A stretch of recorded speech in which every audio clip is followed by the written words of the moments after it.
If you guys are bored एउटै तरिकाको fees curry खाएर देन मेरो वाला रेसिपी ट्राई गर्नुहोस् trust me so much flavorful यति मिठो हुन्छ and look at this ingredient यति धेरै छ but oil free kind of हुन्छ यो फिस करी चाहिँ थोरै तेल चाहिँ त्यो मेथी पड्काउनलाई मात्र भए पनि हाल्दै हुन्छ हैन इट्स अन यु मेथी पड्काउँदिन भने यतिकै पेस्ट हालेर उमाल्दै बनाए पनि हुन्छ केही चाहिदैन the ingredients are a lot हैन त्यो पेस्टलाई चाहिँ मजाले ड्राई भएपछि चाहिँ तातो पानी हाल्नु होला नबिर्सी तातो पानी हैन अनि यो फ्राइड या बेक गरेको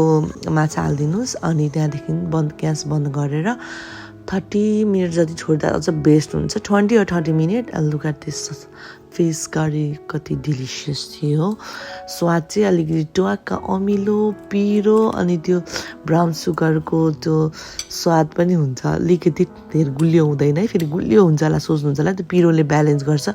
यस्तो एक्स्ट्रा स्वाद हुन्छ कसम गाइज यु गाइज गना thanks me later trust me I love you guys